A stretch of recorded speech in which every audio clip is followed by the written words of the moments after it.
యుద్ధ ప్రభావంతో గ్యాస్ కి సంబంధించి సంక్షోభం నెలకొన్న నేపథ్యంలో హోటల్స్ రెస్టారెంట్స్ లో సివిల్ సప్లై అధికారులు అయితే ఏకకాలంలో కూడా తనిఖీలు చేస్తున్నారు. తాజాగా కరీంనగర్ లో కూడా అధికారులు తనిఖీలు చేస్తూ ఉన్నారు. కమర్షియల్ గ్యాస్ సిలిండర్స్ యూజ్ చేయాల్సిన ప్లేస్ లో డొమెస్టిక్ సిలిండర్స్ యూజ్ చేసినట్లయితే వాటన్నిటి కూడా సీజ్ చేసే విధంగా అధికారులు చర్యలు తీసుకుంటున్న పరిస్థితి. తాజా అప్డేట్స్ అందించేందుకు కరీంనగర్ నుండి మా ప్రతినిధి శ్రీనివాస్ సిద్ధంగా ఉన్నారు.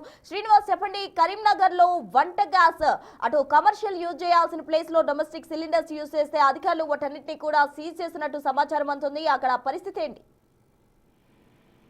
ప్రసూన, నిన్నటి నుంచి కూడా కరీంనగర్ లోపల పలు హోటల్ లోపల సివిల్ శాఖ అధికారులు మరియు టాస్క్ ఫోర్స్ అధికారుల ఆధ్వర్యం లోపల పలు హోటళ్ల పైన దాడులు చేస్తున్నారు. ఇటు గ్యాస్ కృత్రిమ కొరత సృష్టిస్తున్నారనేటువంటి ఆరోపణలతో పాటుగా ఇటు ఏవైతే టిఫిన్ సెంటర్లు హోటళ్లు ఉన్నాయో అక్కడ కమర్షియల్ గ్యాస్ బదులుగా ఇటు ఇంట్లో వాడేటువంటి డొమెస్టిక్ సిలిండర్లను వాడుతున్నారు అనేటువంటి పక్కా ఇన్ఫర్మేషన్ కోసం ప్రకారం అయితే పలు హోటళ్ల పైన నిన్నటి నుంచి కూడా దాడులు చేస్తున్నటువంటి పరిస్థితి కనబడుతుంది. టిఫిన్ సెంటర్ లోపల ఇటు కమర్షియల్ గ్యాస్ వినియోగించాల్సి ఉన్నా కానీ అక్కడ ఇంటి గృహ అవసరాలకు వాడేటువంటి డొమెస్టిక్ సిలిండర్లనే వాళ్ళు వాడుతున్నటువంటి నేపథ్యం లోపల టాస్క్ ఫోర్స్ అధికారులు, సివిల్ సప్లై అధికారులు నిన్నటి నుంచి కూడా పలు హోటళ్ల పైన దాడి చేస్తున్నటువంటి నేపథ్యం లోపల అయితే అక్రమంగా వాడుతున్నటువంటి సిలిండర్లను అయితే స్వాధీనం చేసుకుంటున్నటువంటి పరిస్థితి కనబడుతుంది. నిన్న ఉదయం నుంచి కూడా దాడులు చేస్తున్నారు. ఇప్పటి వరకు కూడా దాదాపుగా 100 సిలిండర్ల వరకు కూడా ఇటు అధికారులు అయితే